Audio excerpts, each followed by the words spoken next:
अरशदुल कादी किताब कहाँ है वो जो साथ लेकर चले थे? कहा हुजूर मैं तो लेना भूल गया, छूट गई ट्रेन में, चली गई।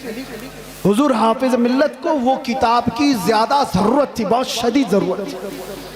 आप नाराज हो गए, कहा इतनी भी किताब का आप ख्याल नहीं कर पाए, साथ में सफर। कहा कि हुजूर थोड़ा सा वक्त दे दें, थोड़ा सा वक्त दे दें, किताब के मुतालिक कुछ ना कुछ करूं। फरमाया कि जो किताब उन्होंने ट्रेन में बैठकर मुताला किया था, पूरी किताब लिख करके हुजूर हाफिज मिल्लत को दे दी।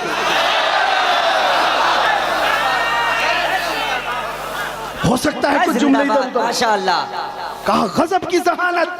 अब यहां रुक करके भी मैं एक बात बताता हूं, कचरे लोगों के दिमाग इतने नहीं चलते। इश्क रसूल हो तो जहानत आसमान पर होती है। आला हजरत की जहानत को कोई पहुंच पाएगा? आला हजरत का दिमाग जो चलता था, 100 साल पहले लिखी हुई किताबें आज के लोग ऐनक लगा लगा कर नहीं पढ़ पाते। आला हजरत की जहानत किस बुनियाद पर थी? आला हजरत का भी दिमाग जो अर्श औला तक पहुंचा था वो इश्क रसूल की बुनियाद पर। को अल्लाह ताला ने गजब की जहानत दी थी, हाफिजा मजबूत था। और जितने मुहद्दिसीन की आप तारीख पढ़ेंगे, उनका हाफिजा अगर मजबूत था तो इश्क रसूल की बुनियाद, इश्क रसूल की बुनियाद। इसलिए ऐ नौजवानों, आज कुछ हासिल करना है तो कुछ मुसीबतें तो हैं हमारे पास। मिसाल के तौर पर मैं बताऊं, कुछ भी कहने जाएं तो नौजवान कहते हैं हमसे हमारे उलमा सपोर्ट नहीं करते, हमारे उलमा सपोर्ट नहीं करते, हमारे अंदर जोश है, जज्बा है, उलमा चुप बिठा देते हैं। हम पढ़ना चाहते हैं, कारी साहब हमारा साथ नहीं देते, बहुत सारे मसाइल। लेकिन तुम क्या ये उज्र भी क़यामत के दिन पेश कर सकते हो? मुझे बताओ, क्या तुम्हें अपने घर में तन्हा बैठ करके भी अपने नबी से कसरत से मोहब्बत करने के लिए भी कोई रोकता था? आज के इस दौर में कोई रोकता है तुम्हें? क़यामत के दिन क्या उज्र पेश करोगे? छोड़ो इनके मामलात, उलमा नहीं सपोर्ट करते, कायदीन नहीं आते, ये तो अवाम की बातें तो छोड़े, सोशल मीडिया पर जो नौजवान उलमा की तहरीरें भरमार पड़ी रहती है, वो पता नहीं किसको किसको कोस रहे होते हैं। कई मर्तबा मेरे पास आई तहरीरें, कहा कि हजरत वो लोग खामोश हैं, ये लोग खामोश हैं, कुछ नहीं बोलते, सब खानकाएं। मैं उनसे यही कहता हूँ, उनकी तरफ देखने की ड्यूटी आपको लगाई किसने? वो खामोश हैं तो अल्लाह ने आपको मौका दिया, आप मैदान में आओ, आप बड़े बन जाओ। मैदान बड़ों ने आपको खाली करके दिया, आप बड़े बन जाओ। हम जैसे छोटों को पूछता कौन था? हमारी हैसियत क्या है? हमसे हमारे बाप के बराबर भी बड़े बड़े उलमा हैं, अभी भी मौजूद हैं, उनसे भी बड़े मौजूद हैं। मेरे अजीजों, एक दर्द लेकर के मैदान में क्या उतरा? मैंने एक बार ही मुस्तफ़ा करीम सल्लल्लाहु अलैहि वसल्लम की नामूस के मुतालिक अपने जज्बात का इजहार किया था और फिर उसका असर देखा। 50 लोगों में बैठकर की हुई बात थी, रब्बे जुल जलाल ने पूरी दुनिया के चप्पे चप्पे में पहुंचाया। आज हमें हर एक की नजर के सामने बिठाया है। सबके सामने हमारी जो इज्जतें हैं वो इसलिए नहीं है कि मैं बहुत बड़ा तुर्रम खां हूं, बहुत बड़े बादशाह का बेटा हूं या कोई सियासी नेता हूं। ये जो कुछ भी इज्जतें मिली हैं, ये कदमे मुस्तफ़ा की बरकत है। जब तक बिके न थे तो कोई पूछता न था, या रसूल अल्लाह तुमने खरीद कर हमें अनमोल कर दिया। आज दुनिया में ये मकाम देखा है, जो एक बार मुस्तफ़ा की इज्जत की बात करता है, मौला दिल दिल में उसको बिठा रखता है। और फिर सोचो, जो अपनी जिंदगी हुजूर की मोहब्बत में फना कर देता है, तब जाकर के वो बरेली का इमाम अहमद रजा बनता है। बेशक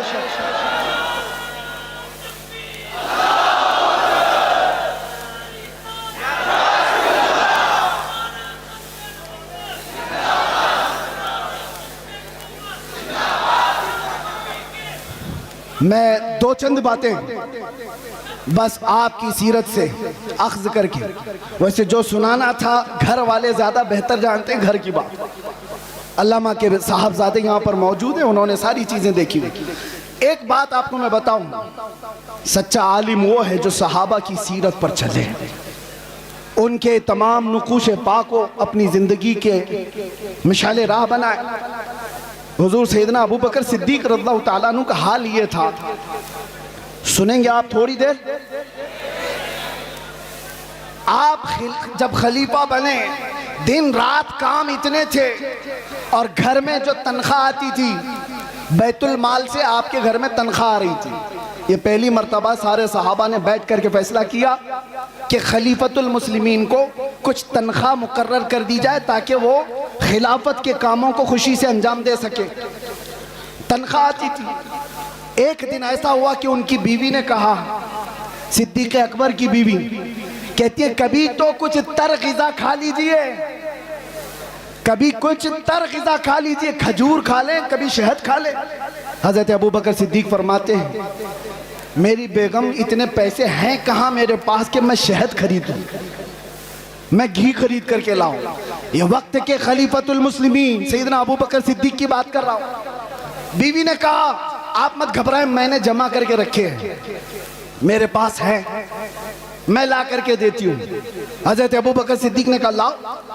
आपकी अहलिया ने एक पोटली में कुछ पैसे रखे हुए थे, ला करके दे दिया। हज़रत अबू बकर सिद्दीक ने गिना, वो कुछ सिक्के थे। पूछा ये तेरे पास कहाँ से आए? बीवी ने मुस्कुरा कर कहा वो छोड़िए, जो तनख्वाह आती है ना आपकी बैतुल माल से, मैं घर का राशन ला करके थोड़ा थोड़ा अलग निकाल करके रख दिया करती, थोड़ा थोड़ा जमा करके। औरतों की आदत है बचा के रखने की। तो हज़रत अबू बकर सिद्दीक की बीवी कहती है मैं थोड़ा थोड़ा बचा कर रखती थी, वो आज इतनी हो गई है, इससे आप जाइए शहद खरीद लीजिए, घी खरीद लाइए। हज़रत अबू बकर सिद्दीक कहते हैं बहुत अच्छा, ला। ले करके जाते हैं बैतुल माल में, पूरा माल जमा कर दिया और फिर सहाबा को बुला करके कहा आज के बाद से मेरी इतनी तनख्वाह कम कर दी जाए, इसलिए कि ये माल मेरे घर में ज्यादा आ रहा है, इतना माल मेरे घर में ज्यादा आ रहा है। सैयदना अबू बकर सिद्दीक रज़ियल्लाहु ताला अन्हु ने जब ये फरमाया सहाबा अश अश कर रह गए। इतना माल तो कोई भी छुपा के रख सकता था। ये वाकया बयान करने के बाद अब मैं आपसे कहता हूँ इसका अक्स मैंने जिंदगी में पाया है, एक कायदे अहले सुन्नत अरशदुल कादरी की जिंदगी में। मेरे अजीजों, उनके बड़े साहबजादे यहाँ बैठे हुए गुलाम रब्बानी साहब फरमाते हैं अल्लामा के घर में पोते की विलादत हुई थी, शायद यही पोते होंगे, कहाँ है, पोते की विलादत हुई थी और इनकी वालिदा छठी मनाना चाह रही थी। छठी होती है, मदरसे से मुत्तसिल मकान है, तो छठी जब हो रही है औरतें कुछ खाना पकाना कर रही होंगी, तो देग की जरूरत थी पानी जमा करने के लिए। तो इनकी वालिदा मोहतरमा अल्लामा की अहलिया मदरसे के मतबख से वो देग मंगवाई सेक्रेटरी से या किसी से बोलकर क्या आज हमारे घर में कुछ फंक्शन है, उसमें पानी जमा करना है, या जो भी मंगवा करके अपने घर में रखा और पानी भरा। पानी आता भी नहीं था जैसे वो बताते। अचानक दोपहर को या जिस वक्त आमद हुई अल्लामा अरशदुल कादरी की घर में, उन्होंने देखा पहली नजर में, अपनी अहलिया से पूछा ये कहां से आया पानी, और ये देग तो मदरसे की लगती है। अहलिया ने कहा हाँ घर में आज छठी है, पोते की विलादत हुई, मैंने मंगवा लिया। आपने ठोकर से पूरा पानी इधर गिरा दिया और कहा फौरन के फौरन ले जाकर के मदरसे में जमा करो और जितनी देर इसका इस्तेमाल किए उतनी देर की रसीद काट करके मदरसे में जमा करो, और कोई छट्टी पट्टी नहीं होगी घर के अंदर। अगर कौम की अमानत का 1 रुपया भी मेरे घर में इस्तेमाल होगा, मेरे घर में इस्तेमाल होगा तो वो मेरे लिए हराम है, हराम। ये सिद्दीक़ अकबर की जात से लिया हुआ पहलू था, सिद्दीक़ अकबर की जात से लिया हुआ पहलू था।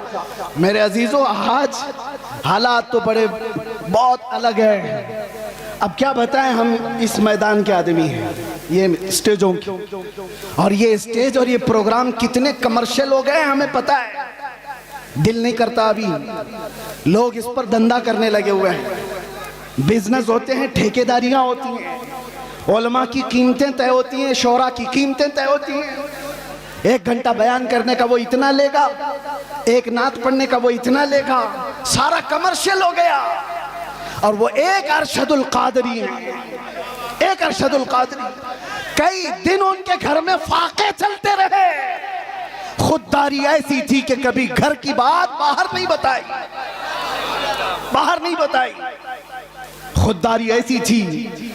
और आप बताओ मौलाना लोगों, कोई भी हो, इंग्लैंड जाना, अमेरिका जाना, इनके सबके ख्वाब होते हैं। कौन नहीं जाना चाहता? अमेरिका चले जाएं, इंग्लैंड चले जाएं, यूरोप चले जाएं। और अल्लामा को उस जमाने में इंग्लैंड, अमेरिका, सारी दुनिया पर जाने के बहुत मौके फराहम हुए, एक बार नहीं कई बार। और उस वक्त मुझे बताओ इंग्लैंड में, अमेरिका में या यूरोप में कोई एक बंदा ऐसा मिले जो ये कहे हमने अरशदुल कादरी की जेब भर दी थी? नहीं। जो उन्होंने वहां से लिया वहीं की जमीन पर कोई इदारा बनाया और वापस चले आए। ये क़ियादत थी। लंदन की सरजमीन पर उन्होंने पहला जब इदारा बनाया था, मुफक्किर इस्लाम अल्लामा कमरुज़्ज़मान खान आज़मी दामज़िल्लुहुल आली हफ़िज़हुल्लाह व रआह अभी भी मौजूद हैं।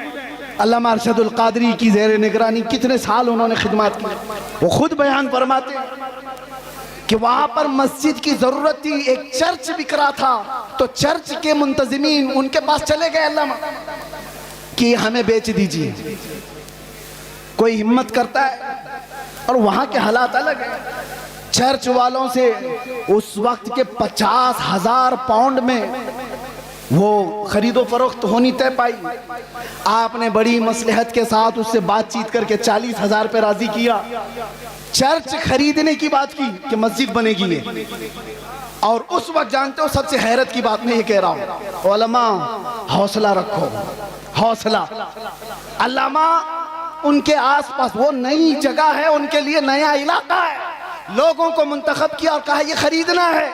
और जो टोकन देना होता है शुरू में, आप क्या कहते हैं उसको, एडवांस, एडवांस देने के लिए उस वक्त अल्लामा साहब के पास जो पैसे थे वो सिर्फ 500 पाउंड थे और 40,000 पाउंड की खरीदारी करके आए। किसके भरोसे?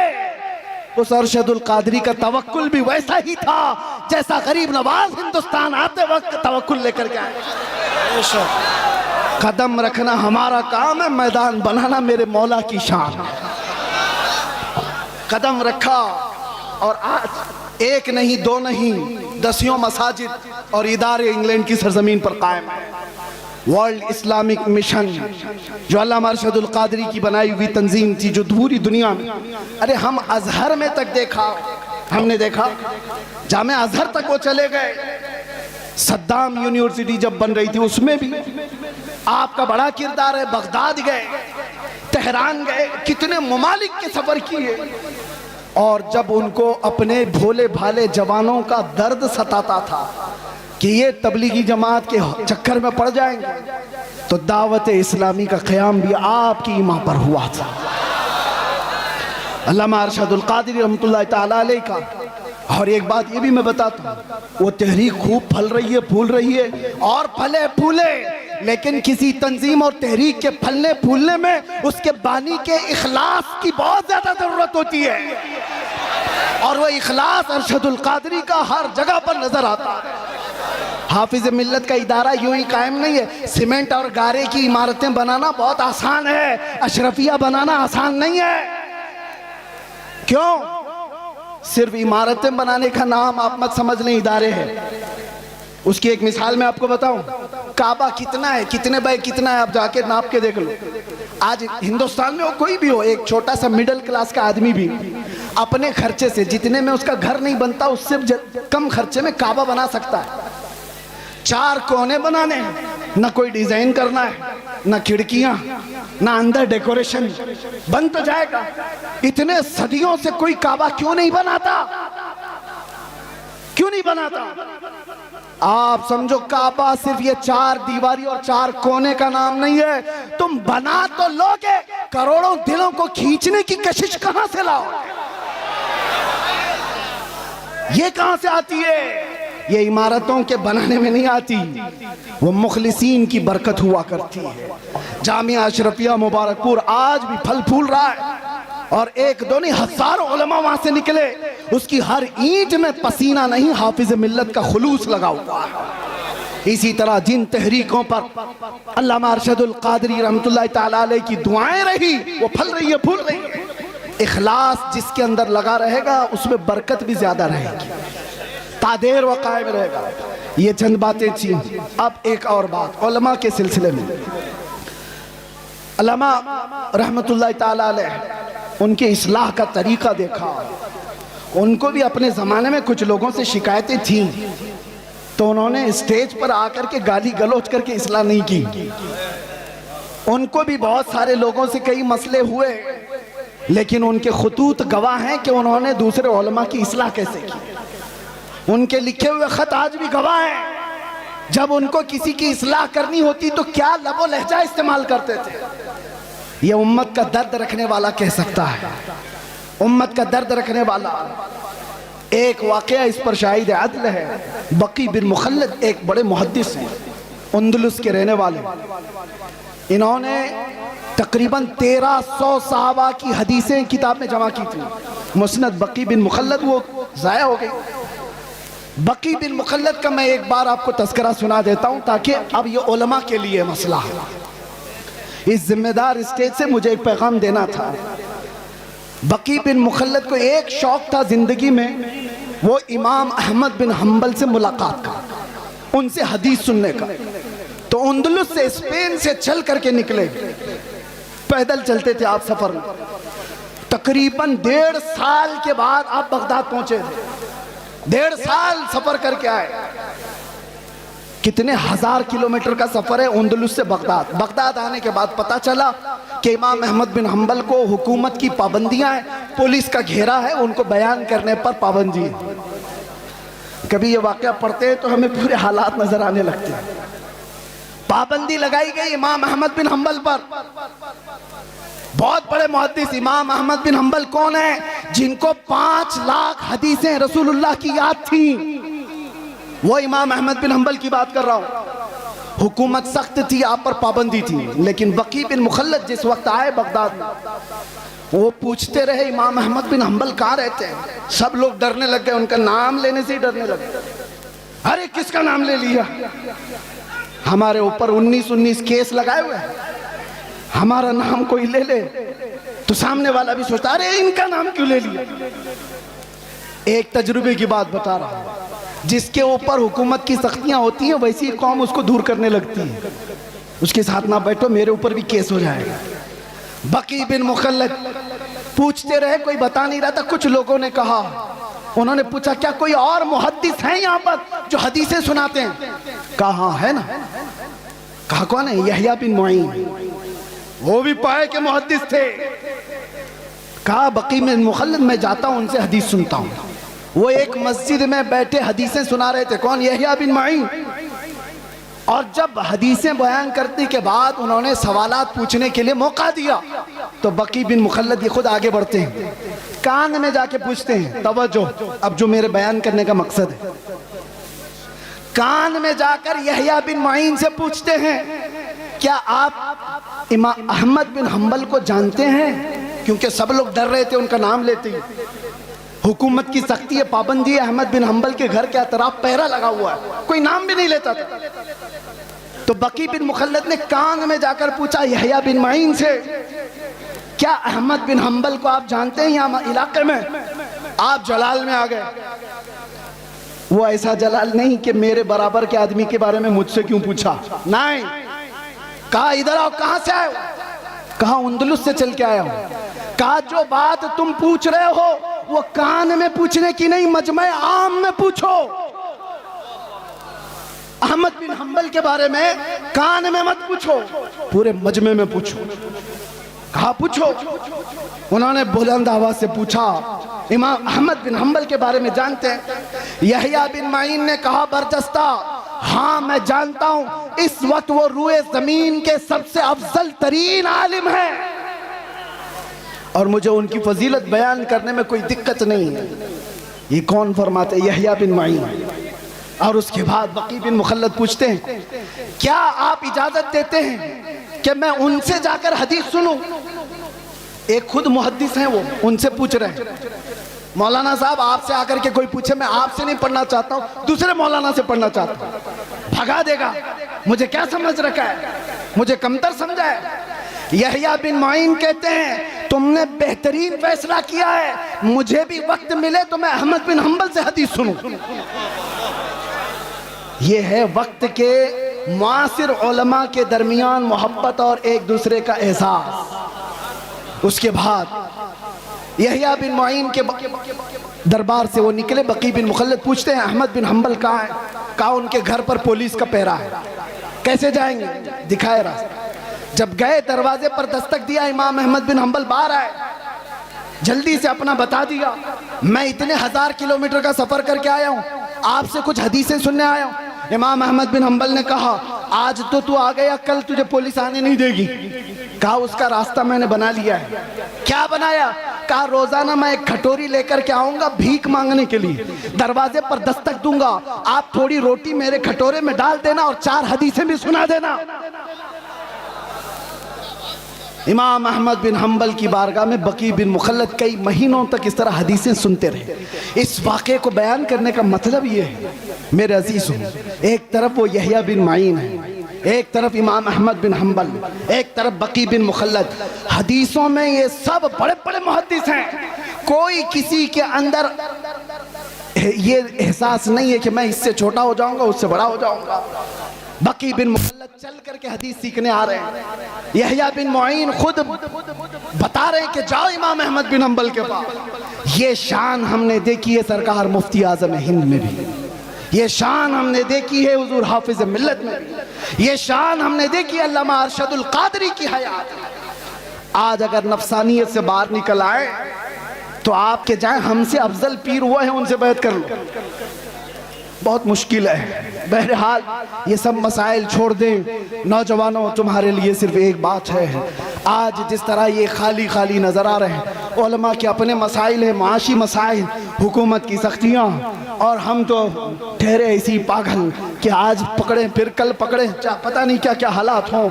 लेकिन इन हालात में अल्लाह ताला तुम्हें तन्हा कभी नहीं छोड़ेगा। ये उम्मत मुस्तफ़ा को सुबह क़यामत तक रहना है, सुबह क़यामत तक ये आबाद रहेगी। टेंशन इस्लाम के ख़त्म होने का नहीं है। आपको डर ये नहीं पालना है कि कुरान ख़त्म हो जाएगा, इस्लाम ख़त्म हो जाएगा, कभी नहीं ख़त्म होगा। टेंशन इसका लेना है कि तुम्हारे अपने ईमान का क्या होगा। इस्लाम का कुछ नहीं होगा, कुरान का कुछ नहीं होगा, अल्लाह उनका मुहाफिज है। तुम्हारे अपने ईमान का क्या होगा? ये बहते हुए सैलाब में चले जाओगे या जोरदार आंधियों में तुम अपना ईमान बेच दोगे? आज के हालात इस बात का सवाल करते हैं नौजवानों, तुम अपना ईमान इतना कमजोर ना कर लो कि तुम्हें वक्त की दौलतमंद खरीद ले, तुम्हें कोई डर खरीद ले, तुम्हें कोई डरा धमका करके ईमान से दूर कर दे। इतना कमजोर ईमान मत पालो। अब हमारे पास कायदीन बार बार नहीं आएंगे, वाज़ो नसीहत करने वाले भी नहीं आएंगे। हो सकता है मदरसे आगे चल करके मुश्किलात का सामना करें। ये मिंबर की भी इज्जतें दाव पर लगी हुई हैं। आज ये सजा है, कल क्या पता। अल्लाह सदा कायम रखे, शाद रखे, आबाद रखे, लेकिन बातिल कुव्वत की नजरें इस पर है। इसलिए मैं आपसे कहता हूँ, एक चीज है जो 100 साल पहले हमें इमाम अहमद रजा फाजिल बरेलवी दे करके गए थे और ये सुना कर गए थे, जिसके पास ये होगा उसे फिक्र नहीं होगी, डर नहीं होगा। आप सबको ईमान पे मरने की फिक्र है या नहीं? सबको ईमान पे, इस्लाम पे दुनिया से जाना है कि नहीं जाना है? लेकिन कैसे जाओगे? बड़े बड़े डरते हैं इस बात पर कि आखिरी वक्त कैसा आएगा। लेकिन आला हजरत बरेलवी वाले कहते हैं एक बात याद रख लो, तुम्हारे लिए पक्का है कि इस्लाम के साथ जाओगे। वो क्या है? उन्हें जाना, उन्हें माना, न रखा गैर से काम, लिल्लाहिल हम्द मैं दुनिया से मुसलमान गया। लब्बैक या रसूल अल्लाह, लब्बैक या रसूल अल्लाह, लब्बैक या रसूल अल्लाह।